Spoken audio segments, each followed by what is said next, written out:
Aïra Star à l'instant pour vous accueillir dans la balade matinale. J'espère que vous êtes bien installés maintenant pour parler du thème qui nous rassemble ce matin. Nous allons parler de la femme et qui mieux pour en parler si ce n'est cette femme elle-même. Nous avons autour de ce plateau plusieurs dames. Je vais commencer à ma gauche par Madame Kenom qui est coordonnatrice de l'ONG Floraison Togo. Une des pionnières de la lutte pour les droits de la femme au Togo. Bonjour madame. Bonjour. Comment ça va? Ça va bien. Merci. Bien réveillée? Oui. Merci. Super. Merci d'être au rendez-vous de la balade matinale. À ma droite, Esther Boaben, conseillère municipale. Bonjour madame. Bonjour. Comment ça va? Je vais super bien. Très contente de vous avoir sur le plateau. C'est un plaisir également. Super. Et elle s'appelle Floriane Akwete, féministe. Bonjour madame. Bonjour. Comment ça va? Ça va, chérie. Très heureuse également de vous avoir sur le plateau de la balade matinale. Merci, heureuse d'être là également. Voilà, le plateau est présenté. Moi, c'est Juanita Blavotri pour vous servir. Nous allons démarrer avec un petit cours de sexualité en quelques minutes. Comment parler sexualité selon celui que vous avez en face de vous? Nous avons tendance à rendre tabou le sujet de la sexualité avec nos jeunes adolescents. La relation est compliquée entre parents et adolescents quand vient le moment de parler de ce corps qui change. C'est chez ce dernier, l'érotisation génitale et la relation avec son corps devient compliquée pour l'adolescence. Il doit y avoir les termes appropriés pour pouvoir aborder ce thème avec ce dernier qui ne cesse de voir des changements en son corps. Alors, quel est l'âge idéal pour aborder la sexualité avec cet adolescent? Il n'y a pas d'âge, comme nous l'a dit la dernière fois Madame Haya Aden, elle est conseillère pédagogique, mais l'idéal c'est de commencer à en parler quand l'enfant vous pose des questions. C'est-à-dire, il commence à avoir des changements sur son corps et qu'il vous pose des questions. N'hésitez pas à lui répondre, à lui ouvrir une fenêtre ou une porte d'ailleurs pour qu'il revienne ou pour qu'elle revienne toujours vers vous, vous poser ce genre de questions.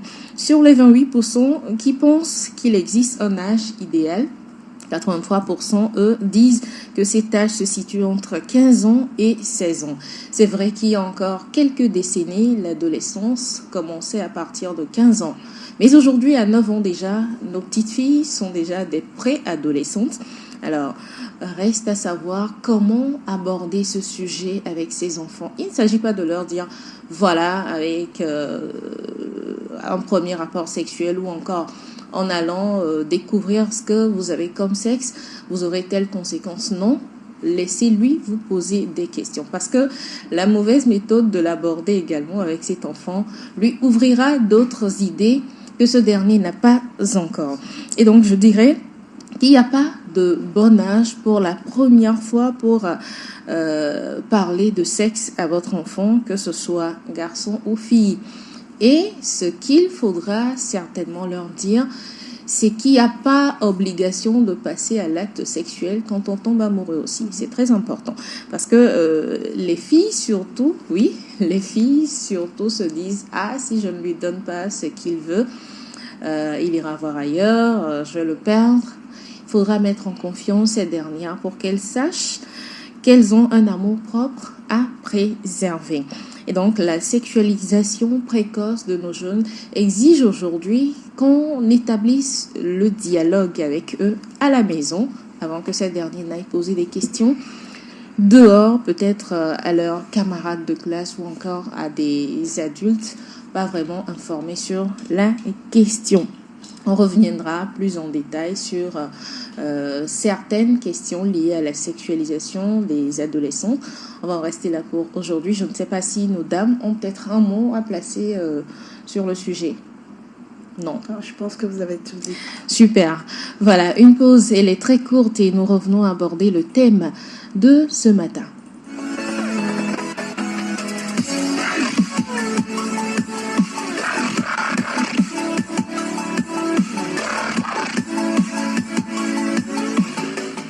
Mouvement féministe, lutte pour les droits des femmes, quel amalgame, on va débattre autour de ce thème ce matin.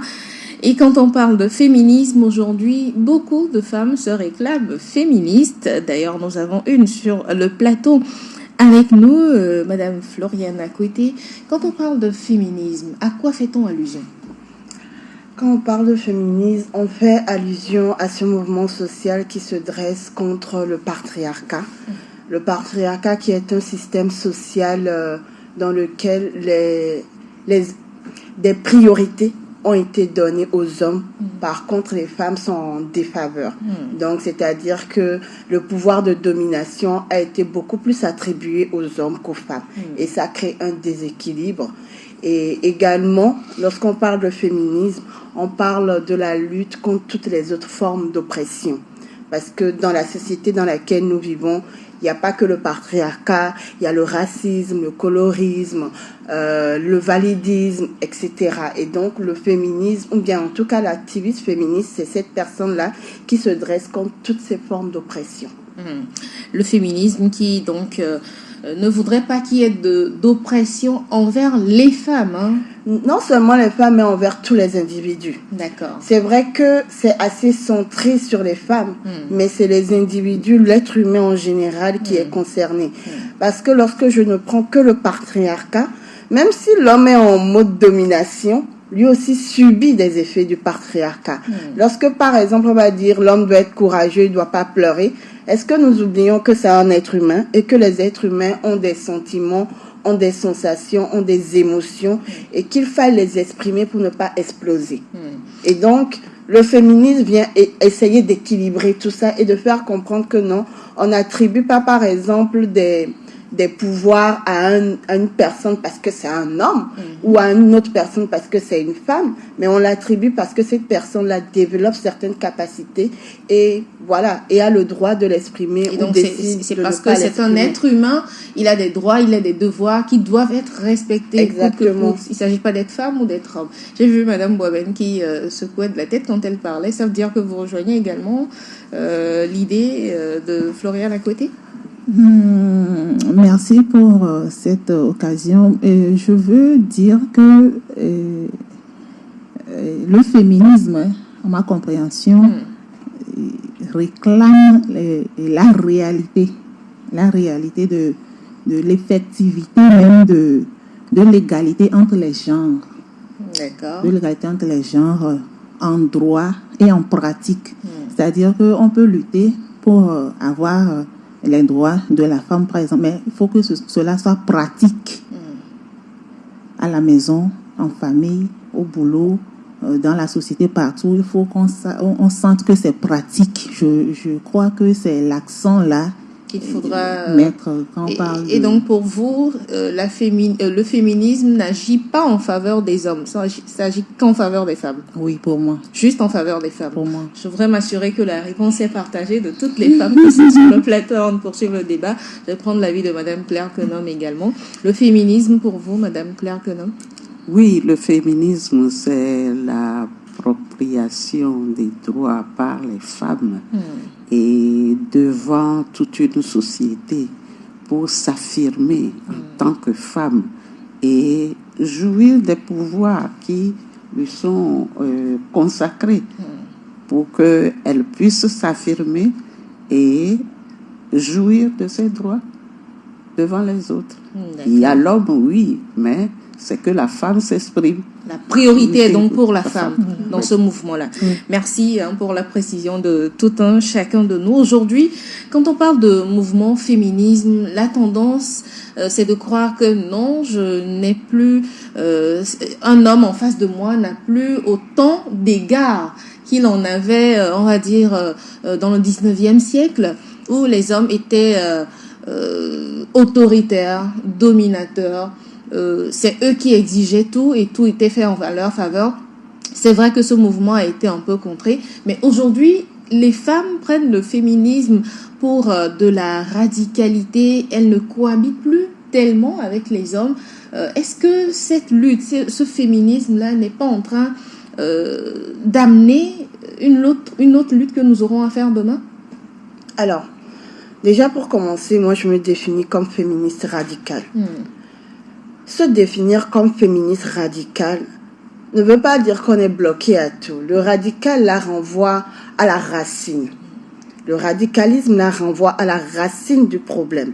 Parce que, à un moment donné, dans l'histoire, ou en tout cas dans l'évolution de la lutte pour les droits des femmes, nous restions à la surface. Par exemple, quand on a débuté avec le droit pour travailler, on a débuté avec le droit pour voter, on a débuté avec le droit pour porter des pantalons, etc. Et ça restait en surface. Donc, il fallait qu'on comprenne, mais qu'est-ce qui fait que les femmes doivent d'abord se battre pour avoir le droit de vote, qu'on ne réfléchit même pas avant de donner aux hommes. Et de là, on est parti à la racine du problème et on a découvert en fait que c'est un système social qui fait en sorte que les hommes ont beaucoup plus de pouvoir que les femmes et que des droits qui devraient être attribués à tous les êtres humains sont segmentés à raison du genre. Vous voyez, parce que c'est une femme, elle ne réfléchit pas bien, elle n'a pas encore le pouvoir, elle doit être éduquée pour pouvoir voter. C'était les arguments du passé. Et donc, lorsqu'on est radical, lorsqu'un problème se pose, on doit aller à la racine. À la source. Qu'est-ce qui cause ce problème? Et ne pas rester en surface pour régler le problème. Parce qu'on peut dire, par exemple, que je vais prendre un exemple banal. Bon, pas banal, mais juste comme ça. Il y a un viol dans une maison. On se demande pourquoi est-ce qu'il y a viol. Lorsqu'on est éduqué sur la question des droits des femmes, des violences sexuelles, du féminisme, on sait pourquoi. On sait que, en tout cas, l'être humain lambda va se dire que bon, l'homme a eu envie, la femme n'a pas voulu donner, il y a eu viol. Mais une féministe radicale ou une personne qui connaît réellement la violence sexuelle, sait que c'est une question de pouvoir. Ce n'est pas seulement une question de vouloir coucher avec une femme qui refuse, mais c'est une question de pouvoir où l'homme, ou en tout cas la personne qui est acteur de ce crime-là, se dit qu'il a le pouvoir d'exiger ce qu'il est en train de prendre. Et ça vient d'un problème de pouvoir. Ça ne vient pas d'un problème de sexualité. Donc, vous voyez, lorsqu'on analyse les choses sur l'angle du féminisme radical, les choses sont prises autrement. Et donc, les stratégies pour répondre à un problème sont prises également autrement. Et pour revenir à la question, pour voir si est-ce que ça ne détruit pas les acquis de la lutte des droits des femmes, moi, je dirais, en début de ma présentation, j'ai dit que c'est un mouvement social. Et tout mouvement social a ses bons côtés et ses mauvais côtés, a ses impacts très positifs et a ses impacts négatifs. Et on doit faire avec.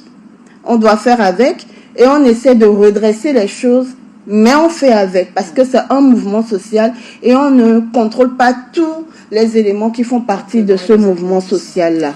Alors, Madame Quenom, la même question. Aujourd'hui, le mouvement féministe, ne balaie-t-il pas la lutte pour les droits des femmes? Non, le féminisme ne balaie pas la lutte des femmes.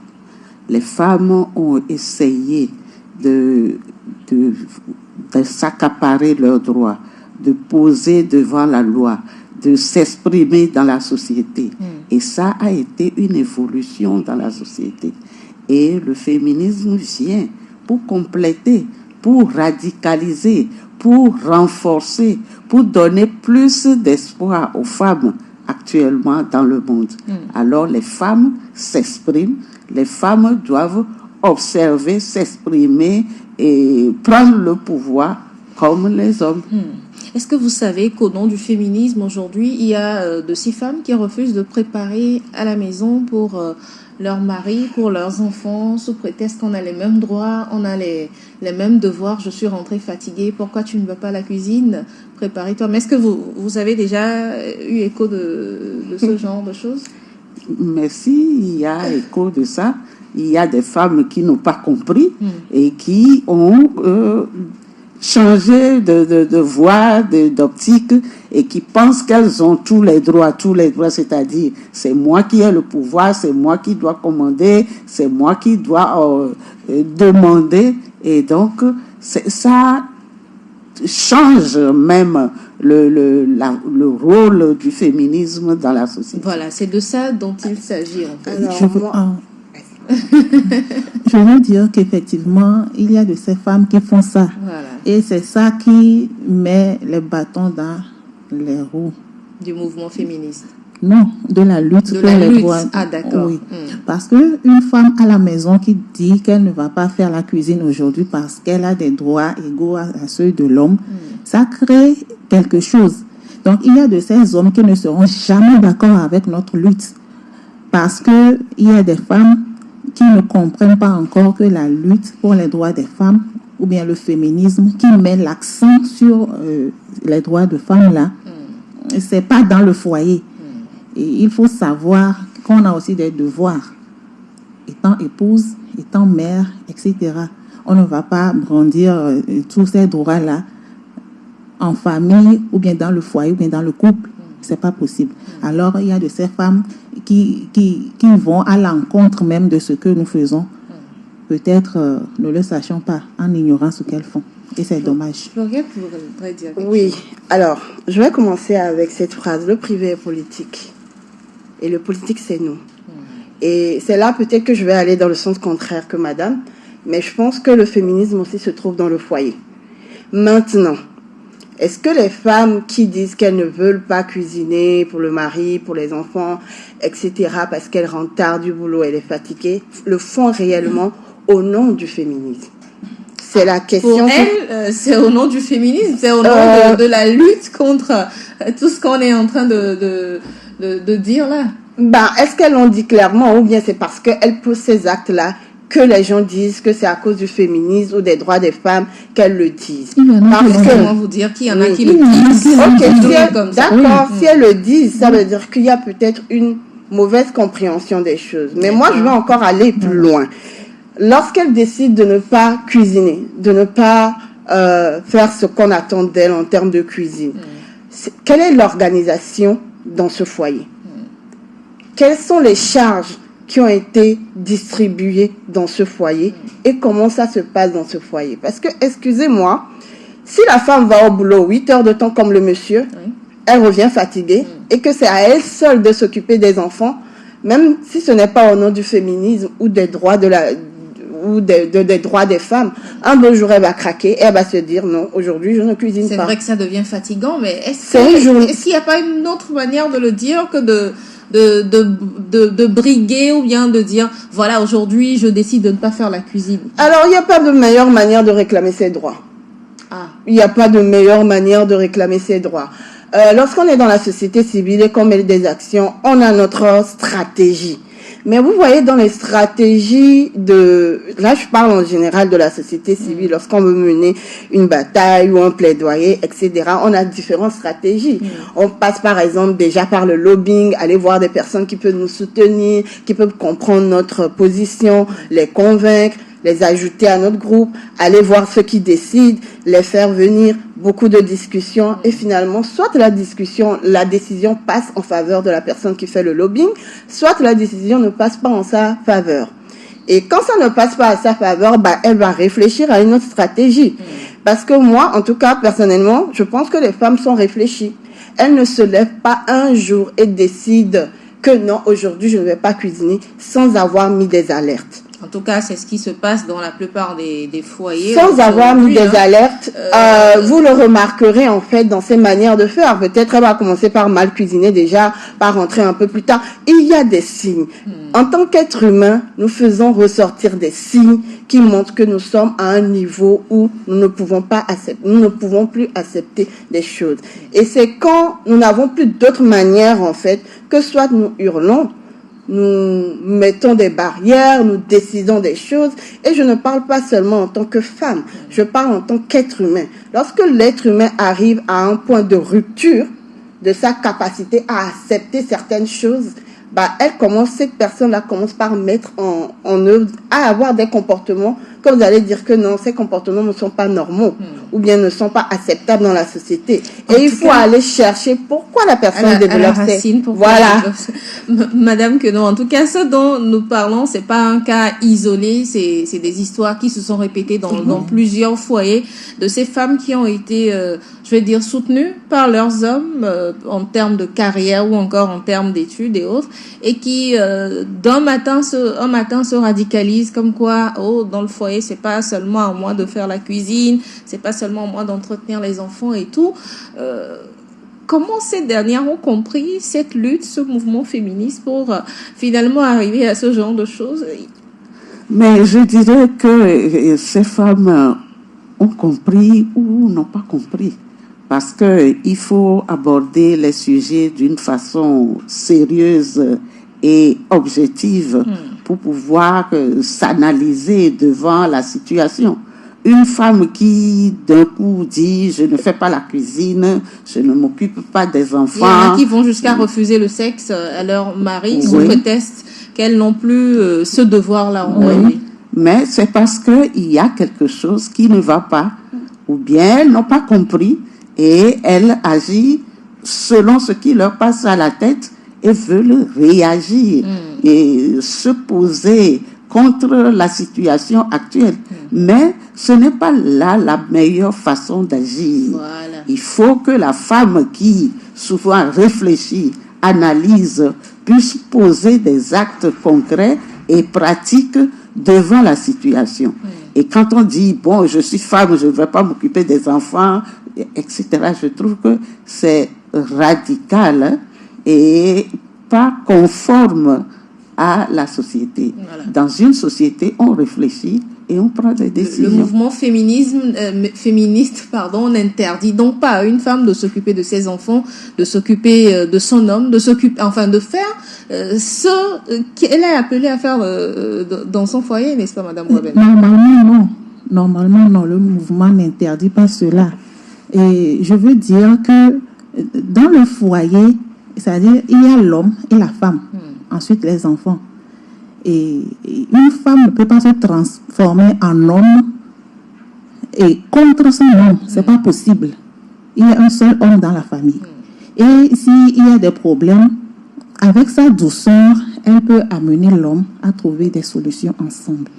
Mais se lever d'un seul coup, dire qu'elle a aussi des droits qui sont égaux à ceux de l'homme, et je ne sais pas, brandir tous ces droits-là en face de l'homme, c'est créer autre chose.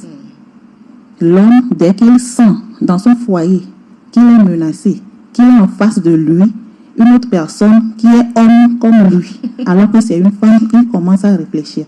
Et s'il y a 2 ou 3 hommes qui sont dans cette condition, la lutte va continuer. Quelle est la meilleure manière de manifester, de dire voilà, je suis à bout, j'ai envie également qu'on m'aide ou bien qu'on se relaie dans les tâches ménagères. Il faut faire ça de façon objective. Il faut savoir appeler l'autre, parler, exposer les problèmes, l'amener à comprendre les problèmes qui se créent. Peut-être je ne travaillais pas avant en tant que femme, mais il y a quelque temps, j'ai trouvé du boulot et je travaille également 8 heures par jour comme mon mari. C'est un exemple que je donne. Oui. Et il se passe qu'il n'y a plus assez de temps pour bien prendre soin des enfants, faire le ménage, la cuisine à l'heure, etc. Mais il faut appeler mon mari, lui faire comprendre, lui faire voir à quelle heure je quitte la maison, à quelle heure je reviens, et savoir qu'est-ce qu'il faut faire. C'est lui-même qui va dire, bon, à partir de ce jour, je prends telle tâche que je fais à ta place. Ou bien, bon, madame, je crois qu'il faut peut-être chercher une aide et elle sera payée par mois ou bien par nous deux. J'apporte la moitié de son salaire, tu fais de même, etc. Trouver des solutions ensemble. Et c'est mieux que toi, femme, tu restes dans ton coin, tu prépares tout et puis tu viens devant ton mari comme si c'était la guerre parce que tu as des droits dans le couple, c'est pas possible. Floriane l'a dit, ce sont des frustrations accumulées qui un jour se manifestent brutalement ou brusquement. Il ne faut pas accumuler les frustrations, c'est ce que je dis. Lorsqu'il y a un problème, mais appelle ton conjoint, discuter, trouver une solution à cette frustration. Il ne faut pas l'accumuler. Et lorsque ça déborde un jour, mais se tourner contre le mari. Lorsque nous voulons avoir des droits et que cela devient effectif, il ne faut pas que cela crée d'autres problèmes de foyer, parce qu'il y a les enfants qui nous suivent. Parlons de foyer, plusieurs sont ces femmes aujourd'hui qui sont au devant de la scène, qui sont dignement représentées dans la société, elles occupent des postes de responsabilité, mais qui décident de ne pas avoir de vie de foyer, parce que cette vie de foyer va les empêcher peut-être d'évoluer dans leur carrière. Je sais que vous avez également fait le constat pour beaucoup de femmes. Est-ce que finalement cette lutte avantage la société quand les femmes finalement réussissent et elles se disent non, c'est bon, je ne suis pas faite pour cette vie de foyer? Est-ce que ça n'entrave pas l'évolution de nos sociétés, Madame Kenom? Ça peut entraver l'évolution de notre société, mais cela ne pousse pas normalement la femme à prendre cette décision de ne pas s'engager dans le foyer parce qu'elle travaille. C'est ce que nous constatons malheureusement aujourd'hui. Mais c'est qu'il y a incompréhension des hommes vis-à-vis des femmes. Quand l'homme n'accepte pas la femme en tant qu'être humain ayant des droits et des devoirs, ça crée la révolte.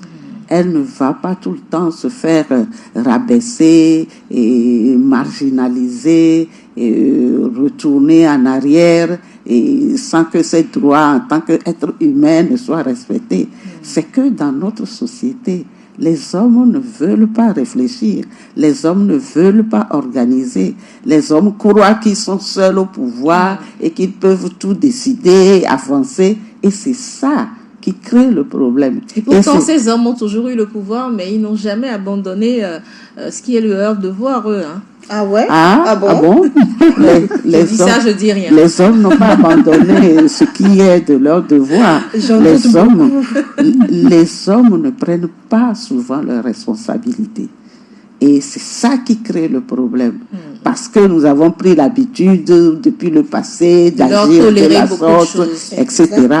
Mais si les hommes réfléchissaient réellement, ils trouveraient qu'ils ont des responsabilités qu'ils ne respectent pas, qu'ils ne mettent pas en œuvre. Et c'est ça qui fait que les femmes, à un moment donné, sont révoltées. Je ne veux pas parler d'une femme capricieuse qui décide que quoi, non. Mais une femme qui dit de ce non, réfléchit et trouve que l'homme exagère, que l'homme ne prend pas ses responsabilités. Et c'est ça qui amène à ce problème-là. Une fille, une jeune femme qui dit « je ne vais pas accepter la vie de foyer » et elle a réfléchi, je pense qu'elle a raison. Mais ce n'est pas là la solution. Il faut réfléchir, trouver les moyens de dialoguer, de discuter, mais de trouver des solutions. L'homme doit prendre ses responsabilités. D'accord. Et pour ça, il faut que la jeune fille qui n'est pas encore mariée, mais qui sait qu'elle a une vision, qu'elle veut travailler, il faut savoir choisir son époux. Je parle des jeunes filles qui ne sont pas encore mariées. Et tout dernièrement, la semaine dernière, il y a un homme qui a une femme, sa femme a la maîtrise, sa maîtrise en sociologie ou philo, je crois. Mais cet homme me dit que sa femme ne va jamais travailler à cause de nous, ce que nous faisons là. Nous disons chaque fois... Voilà, c'est comme ça que le problème commence en fait. Que sa femme ne va jamais travailler pour devenir un autre homme dans son foyer. Voilà. Moi, ma question, c'est compliqué. Pourquoi ils ont peur de la concurrence? Non, mais ça, c'est une blague. Moi, ce que j'ai à dire sur cette question, je pense que je rejoins beaucoup Madame Kenom en disant que si une femme décide aujourd'hui de ne pas épouser la vie de foyer, bah, c'est son plein droit. Et c'est comme ça, il existe plein d'hommes également qui ne veulent pas épouser, qui ne veulent pas rentrer dans un foyer, qui préfèrent papillonner de gauche à droite, et personne ne leur demande des comptes, personne ne les force à se positionner. Ces derniers ne sont pas appelés à procréer, à fructifier. Mais vous savez, non, en fait, la fructification de la famille, c'est les deux, c'est le spermatozoïde et l'ovule qui se rencontrent. C'est pas un quelque part qui fait son truc seul, non, c'est deux. Ça veut dire que si la femme doit tomber enceinte et porter une grossesse pendant 9 mois, c'est parce que son ovule a rencontré un spermatozoïde créé par les hommes. Donc, ils ont pleinement leur responsabilité également dans la fructification, bien dans la continuité de l'espèce humaine. Maintenant, moi, là où je veux en venir, c'est que aujourd'hui, comme je l'ai dit, le privé est politique. Si il doit avoir un équilibre, c'est beaucoup de discussions et je pense que c'est pour ça les questions de masculinité sont arrivées également pour permettre aux hommes également de se questionner, de se re-questionner en fait sur leur position d'homme dans la société d'aujourd'hui. Parce que les femmes ont beaucoup évolué, ont beaucoup réfléchi, ont beaucoup évolué. Je pense que ça a été trop rapide également, pas cette trop rapide. réflexion des femmes. Ce qui fait que c'est difficile à accepter pour la société aujourd'hui. Non, pas du tout. Elle n'a pas été trop rapide. Je la trouve même encore trop lente. Ce qui n'a pas été fait, c'est que les hommes n'ont pas évolué au même rythme que les filles. Voilà. Dans l'éducation de base, lorsqu'on a compris qu'il fallait renforcer les petites filles, on a commencé par leur dire beaucoup de mots d'encouragement, par les encourager, par les pousser, etc., etc. Ce qui fait qu'à un moment donné, elles ont beaucoup évolué, alors que les mêmes éléments n'ont pas été donnés aux hommes, aux garçons. Dans les foyers, par exemple, on a décidé, je donne un exemple caricatural, je dis pas que c'est ce qui s'est passé dans tous les foyers. Lorsqu'on a compris que et le garçon et la fille devraient avoir les mêmes chances, au lieu, par exemple, de leur donner des tâches ménagères à tous les deux, on a préféré recruter une domestique pour aider à faire ces tâches ménagères. Alors qu'il aurait été plus simple de faire comprendre au garçon et à la fille qu'il leur revient à tous deux les tâches. Exactement. Et aussi de voir le père faire. Parce que les enfants apprennent surtout par imitation. Quand je vois papa faire, il est plus facile pour moi de faire. Parce qu'une femme, ou en tout cas dans un foyer, où vous allez éduquer les filles et les garçons de la même manière, mais qu'ils vont pas voir, ou bien qu'ils vont voir d'habitude papa rentrer et s'asseoir devant la télé, je vous assure que lorsque ce garçon va devenir homme, il va savoir qu'il sait cuisiner, qu'il sait faire la vaisselle, qu'il sait faire tout cela, mais il va préférer, voilà, parce qu'il a vu son père faire ce truc d'homme-là. Vous voyez? Et donc, c'est ça qui a fait ce décalage entre la compréhension que les femmes ont de la vie aujourd'hui, leur vision, la connaissance d'elles-mêmes par rapport aux hommes. Les hommes se connaissent, mais seulement je pense qu'on leur a pas donné les outils non plus pour être au même niveau que nous aujourd'hui. Mais si les femmes arrivent rapidement à avoir ce féminisme-là en elles, comment ces hommes-là n'arrivent pas, eux, à se mettre au niveau, à avoir cette masculinité positive? Parce qu'ils sont dominants. Vous ne pouvez pas demander à un oppresseur de se remettre en question si l'oppressé ne réclame pas, ne tape pas sur la table. Dans toutes les luttes contre d'oppression, c'est toujours l'oppressé qui apprend beaucoup plus vite que l'oppresseur. Prenons l'exemple du racisme. Ça, c'est l'exemple le plus simple que les gens arrivent à comprendre. Lorsqu'un noir ne réclame pas, ne tape pas du poing sur la table, les blancs ne comprennent pas. Pendant que les Noirs ont beaucoup évolué dans leur mentalité, dans leur stratégie de s'organiser, etc., etc., les Blancs étaient toujours là en train de dire, mais calmez-vous, vous aurez vos droits, vous avez ceci, vous avez cela. Mais non, il fallait taper d'un poing sur la table. Prenons l'exemple du mouvement civique aux États-Unis. C'est l'un des plus bels exemples. Il y avait Martin Luther King qui luttait en disant que non à la violence. Et il y avait les Black Panthers à côté qui n'hésitaient pas à utiliser la violence. Les deux vont de pair pour faire comprendre à certains Blancs butés que si vous ne voulez pas nous donner nos droits, que c'est pas vous qui nous donnez en fait. Nous exigeons nos droits. On va passer par le même type de violence que vous nous faites. À côté, il y avait d'autres qui disaient, allez, on va y aller calmement, on va parler, on va se comprendre. Donc, dans une lutte pour la réclamation des droits, soyez-en sûrs que l'oppressé sera toujours beaucoup plus en avant en termes de réclamation de droits que l'oppresseur. L'oppresseur sera beaucoup plus en avant que l'oppressé pour savoir comment bloquer l'accès à ces droits-là. C'est toujours comme ça. Ça ne s'égalise pas. Oui, c'est une question de privilèges. Et lorsqu'on a des privilèges, on ne veut pas laisser tomber ces privilèges-là.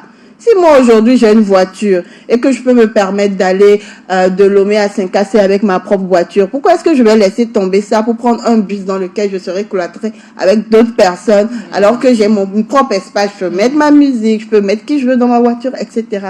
C'est une question de privilèges. Et lorsqu'on a des privilèges qui nous servent énormément, on ne se remet pas facilement en question.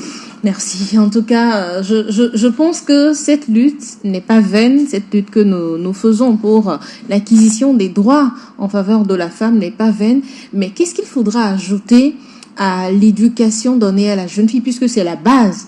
Qu'est-ce qu'il faudra ajouter à cela pour que, arrivé à un certain âge, la jeune fille ne se dise pas, non, j'ai pas forcément besoin d'un homme pour évoluer. J'ai pas forcément je n'ai pas à remplir certaines obligations pour être vue comme une femme dans la société. C'est l'éducation qu'il faut donner. l'éducation de base qu'il faut donner. Il faut éduquer les filles et les garçons de la même manière. Que chacun ait ses responsabilités dans la maison, dans le foyer. On voit les tâches qui sont là. On se partage les tâches d'une façon égale. Il faudrait que les filles puissent faire ce que les garçons font et que les garçons puissent faire ce que les filles font. Et on les éduque progressivement à ça. Mais quand les garçons ou les hommes manquent de responsabilité et ce sont les filles qui doivent courir au marché, aller acheter quelque chose au bord de la route, faire la lessive, revenir apprendre leurs leçons, là, ça ne marchera pas. Et c'est ça qui fait que notre problème est là. Les hommes ne reconnaissent pas que les femmes existent. Madame, je ne vous interromps pas. Moi, j'ai été éduquée de cette façon dont vous le dites. Hein. Avec les garçons, on faisait les mêmes tâches, que ce soit laver les assiettes ou balayer dehors. On a été élevés de la même façon. Mais force est de constater qu'aujourd'hui, mon grand frère qui est resté en Afrique, il est là à regarder sa femme faire, s'occuper de toute la maison. Peut-être il prend son petit bébé qui tient en main, va faire le reste. Mais celui qui est parti en Europe, heureusement, lui, il fait tout. Hein. Il prépare à manger lorsque sa femme n'est pas encore rentrée. Mais comment est-ce qu'on peut comprendre cela? C'est une question de socialisation, de société qui maintient des valeurs qui ne doivent pas être maintenues. On est dans un milieu, on veut se refléter au milieu, et si je fais ceci, l'autre va me critiquer, et etc. C'est que le milieu ne permet pas d'évoluer et de changer de responsabilité. Et là, les hommes doivent le comprendre. Mais dans nos pays, on n'arrive pas à comprendre, on veut se rattacher aux habitudes d'avant et on dit, bon voilà, moi je suis homme, c'est moi qui commande, c'est moi qui fais ceci. Et là, il faudrait que les hommes comprennent qu'ils doivent changer pour que les choses puissent aller mieux dans la société. Responsabiliser les hommes, est-ce que ça suffira à équilibrer cette lutte, Madame Boueben? C'est les deux qu'il faut responsabiliser. D'accord. Comme Madame Konom l'a dit, il faut l'éducation de base. Partager les tâches pour que le petit garçon sache que lui aussi... Il peut aller chercher de l'eau, il peut faire la cuisine, la lessive, etc. Comme sa sœur. Et quand ils vont grandir, ils vont garder les habitudes. Mais vous venez de donner un exemple. C'est pour de vos grands frères, voilà. Il y a ce problème de pesanteur sociale, Madame l'a dit, et qui font que ces pesanteurs agissent sur les hommes lorsqu'ils deviennent grands, ils ne sont plus petits garçons, qui font que chez nous en Afrique et au Togo, ils n'arrivent plus à aider leurs femmes comme il faut. Donc, je crois que l'éducation doit continuer. Ce ne sera plus de base. Est-ce que dans le foyer, c'est la femme qui doit continuer cette éducation? Qu'est-ce qu'il faudra faire? Mais des émissions comme celle-ci, par exemple, doivent des émissions éducatives pour les hommes et les femmes. Parce qu'à la maison, c'est l'éducation de base pour les enfants. Donc, pour la jeunesse, il faut des émissions comme ça, des conférences, des activités, des ateliers, pour éduquer la jeunesse à ça, et aussi pour les grandes personnes, pour que ces pesanteurs sociales n'agissent pas sur l'équilibre familial. Madame à côté également de cet avis? Alors, moi je dirais, oui, je suis d'accord sur l'éducation de base. Je pense qu'on a déjà donné beaucoup d'informations à la jeune fille, on continue de le faire, et donc il faudrait également se concentrer sur les jeunes garçons et leur donner les éléments que peut-être on a ratés avec nos frères, vous voyez. Le faire pour leur faire comprendre que, monsieur, si tu deviens monsieur dans ta maison, ça ne veut pas dire qu'il faut laisser tout à ta femme, vous voyez. Et lorsque vous aviez donné votre exemple, je peux dire que je vis la même chose. Et alors qu'on a reçu la même éducation. Et du coup, vous vous demandez d'où vient cette cassure-là, mais c'est parce que beaucoup apprennent. Dans l'éducation, il y a 3 niveaux. Il y a l'éducation que nous recevons à la maison, que ça vienne des pères, des mères, des tantes et des oncles. Il y a l'éducation que nous recevons à l'école. Et il y a l'éducation que nous recevons de la vie elle-même par les pères, en discutant et tout ça. Je vous assure que quand 3 hommes, 3 garçons, et peut-être monsieur va me le confirmer, vont s'asseoir pour discuter, chacun va essayer de dire comment les choses se passent dans sa maison. Effectivement. Et lorsque l'autre voit qu'on traite beaucoup l'autre, on va dire qu'on le traite, voilà, comme un roi, comme un prince, etc. Il va vouloir ça également. Qui n'aime pas qu'on le traite bien? Et donc, il va vouloir répliquer cela chez lui à la maison, peut-être avec sa mère, sa sœur. Et quand il va se confronter à 2, 3 femmes qui ne lui autorisent pas ça, c'est sur son épouse qu'il va aller faire ça. Et si son épouse n'est pas comme sa mère, genre n'a pas le comportement de sa mère ou de sa sœur, elle va se laisser faire, entre guillemets. Maintenant, moi, ce que je vais dire peut-être pour les foyers, c'est de vraiment discuter. On ne le fait pas, en tout cas pour nous jeunes. Je dis qu'on doit beaucoup discuter sur ce que nous appelons les charges dans le couple. Il y a les charges financières, il y a la charge mentale, il y a le care. Le care, c'est-à-dire qui s'occupe de qui et de quand, comment, etc. Ces questions-là ne se posent pas parce que c'est la femme qui a porté la grossesse. On se dit que c'est à elle de s'occuper de l'enfant. Mais chaque fois dans la société, on va nous rappeler qu'un enfant a besoin de père. Ce père-là, il est où? Il est où? Il agit quand? Ça veut dire qu'à un moment donné, on doit équilibrer ce que nous-mêmes nous disons. Vous dites qu'un enfant a besoin de père, mais pas au niveau du cœur, uniquement au niveau de l'argent. Mais non, l'enfant a besoin d'affection. L'enfant a besoin d'éducation. Et comme je l'ai dit encore un peu plus tôt, les enfants apprennent beaucoup par imitation. Et donc, il faut que les hommes s'investissent réellement dans les foyers, qu'il y ait des discussions sur les charges dont j'ai parlé, qui fait quoi, quand et comment, et pourquoi. Que les choses soient équilibrées, pour qu'une pression ne reste pas sur une autre, tandis qu'une autre. C'est vrai, c'est qu'il faut réfléchir avant de poser des actes, mais je vous assure qu'en tant qu'être humain, parfois nous posons des actes irréfléchis. Nous posons des actes qui viennent des frustrations. Exactement. Que ce soit chez l'homme, que ce soit chez la femme. Et même avant de se rendre compte que j'aurais dû agir autrement ou utiliser une autre méthode, c'est déjà fait. Oui. Voilà. Et donc, comment ne pas arriver à ce niveau de rupture? C'est vraiment que chacun prenne conscience de son rôle dans le foyer et même dans la société.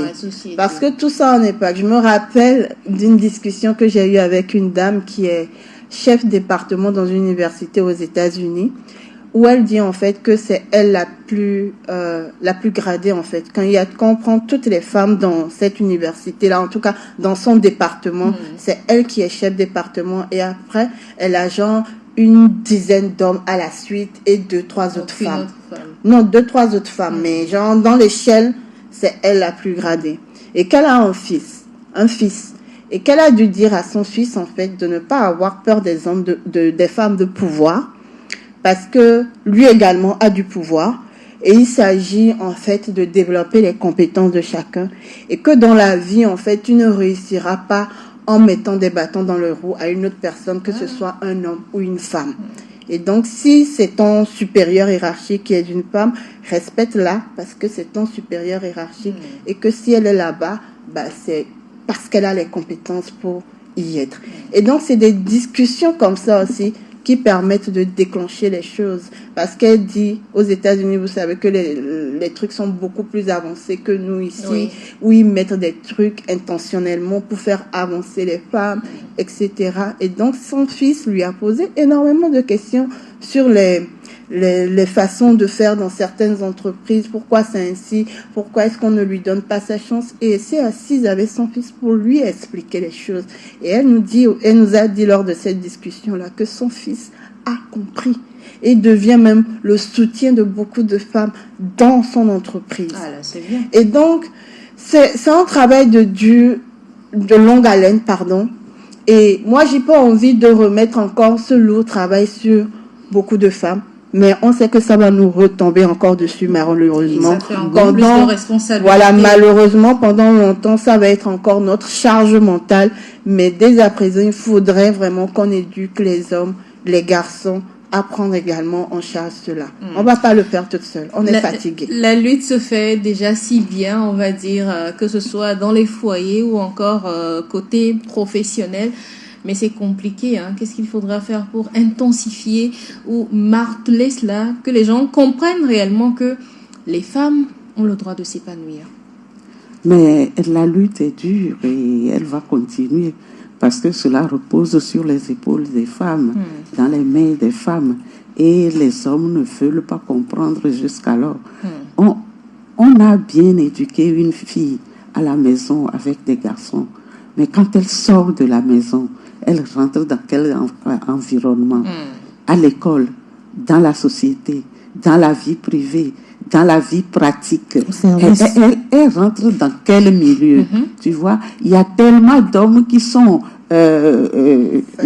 fermés et qui ne veulent pas prendre de responsabilités, qui ne veulent pas discuter avec les femmes, que c'est grave ce qui se passe.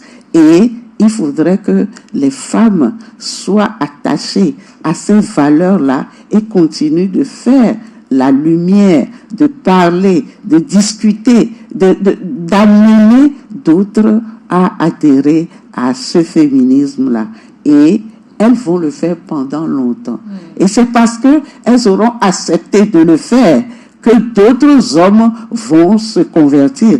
Parce que s'il n'y a pas beaucoup de femmes qui fassent cette éducation-là, ça va être perdu. Mais des fois, les femmes sont fatiguées, elles ne veulent plus continuer. Et pour ça, elles finissent par abandonner aussi. Oui, mais il ne faut pas abandonner. Il faut continuer la lutte. Il faut tenir pour que ça puisse marcher. Madame Bouaben, qu'est-ce qu'il faudra faire? La lutte continue. Ça va continuer. Vraiment, la lutte doit continuer. Plus que jamais, la lutte doit continuer. Et il faut que les femmes fassent de sorte que cette lutte donne des fruits. Il faut savoir amener d'autres femmes à s'ajouter à cette lutte. Parce qu'il y a aussi des femmes qui sont contre cette lutte. Ah oui? Oui. Il faut savoir amener toutes les autres femmes à s'adonner à cette lutte, que ça produise des fruits, afin que des hommes soient séduits et qu'ils se mêlent aussi à cette lutte. Au service, on peut même être... vous prenez même au service parce que vous êtes femme.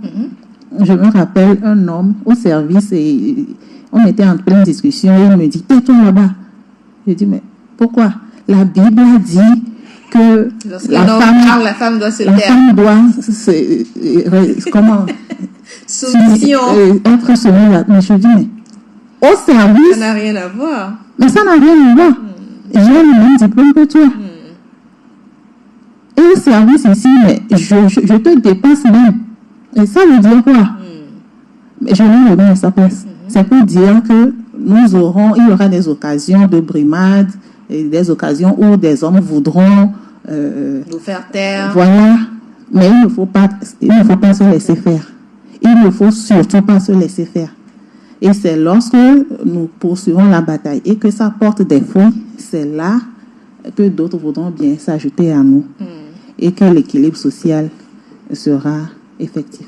Je pense que la lutte doit être menée également ensemble avec ces hommes, même s'ils ont du mal encore à l'accepter. C'est ensemble qu'on y parviendra, n'est-ce pas, Madame Akoté? Exactement. Et dans cette lutte, nous avons des alliés qui sont des hommes, qui comprennent très bien la chose, qui éduquent également d'autres hommes, mais qui sont également brimés par les autres hommes, parce qu'ils leur disent la vérité.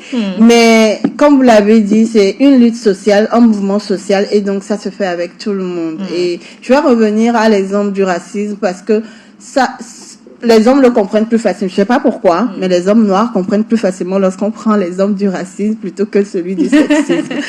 Alors, vous savez, dans la lutte contre le racisme, il y a des blancs qui ont porté main forte aux noirs. Et donc, c'est la même chose que nous attendons au niveau du féminisme, que des hommes comprennent et prêtent main forte aux femmes également pour avancer cela. Parce que, comme je le dis, c'est pas une lutte uniquement pour le bien des femmes. Les retombées, en fait, bénéficient également aux hommes.